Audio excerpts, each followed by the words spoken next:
Hi friends, today we're doing Unit 8, Lesson 10, Adoette&Awan. We're going to start by going over the key vocabulary words that you'll be hearing in today's reading.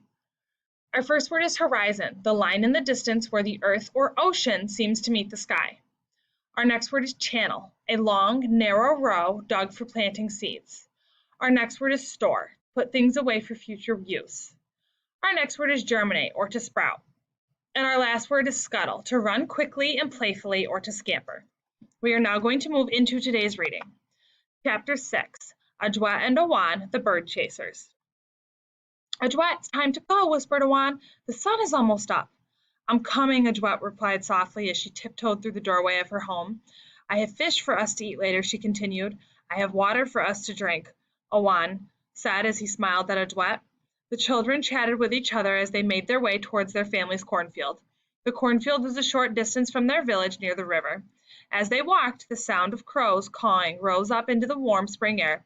The crows had returned to signal that winter time was over. The warmth of the sun was once again encouraging life in the sleeping earth.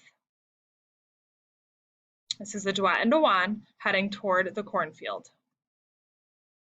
The sun was a yellow haze on the horizon as the two children walked together. Adoette&Awan had the important job of scaring the crows away from the corn seeds that had been planted in the field.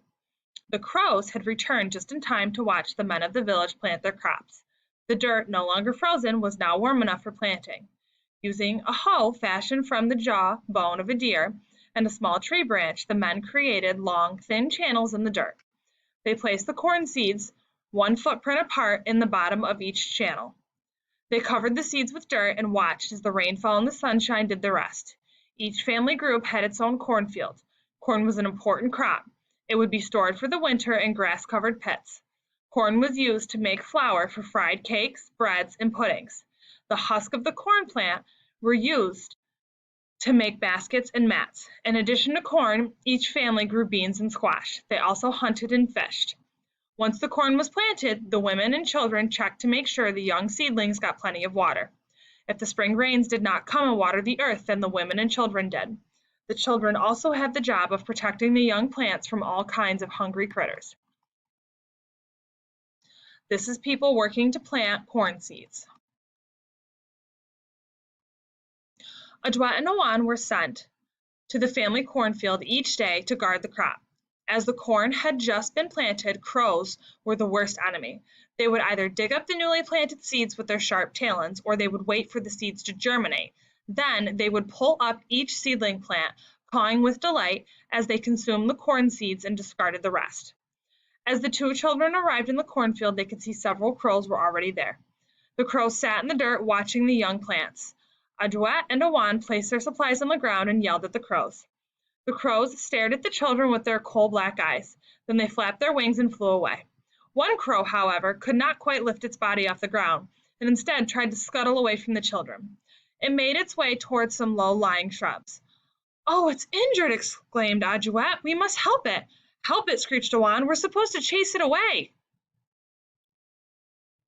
Awan scares crows away, while Adoette notices a hurt crow. If it can't fly, it can't be eaten up by any... If it can't fly, it could be eaten up by any number of creatures, continued Adoette eagerly. "You are crazy," said Awan. Slowly, Adoette made her way towards the crow. The crow had stopped moving just in front of a shrub. It had turned to look at Adoette. "Are you injured?" Adoette asked the bird softly. "Here, let me help you." The crow inched its body under the shrub and stared intently at Adoette. Adoette sat down in the dirt and chatted with the crow for a while. Awan, unhappy with his cousin's behavior, stomped off to look for snakes. Eventually, Adoette reached in under the shrub and gently, yet confidently picked up the bird. The crow flapped its wings for a second or two, but then settled down in Adoette's arms. When Awan returned, he found Adoette watching the field with a crow in her arms. Awan returns to find Adoette holding the crow. "What are you going to do with it?" asked Awan, who was quite astonished by the sight of his cousin cuddling a crow. "I'm going to make it better," Adoette exclaimed. Awan simply shook his head. For the rest of the day, the two children guarded the corn crop. When the sun began to set, they made their way back to the village. Adoette walked proudly beside Awan, carrying the enemy in her arms. Awan continues to guard the corn crop. You may now move on to Unit 8, Lesson 10, Google Forms.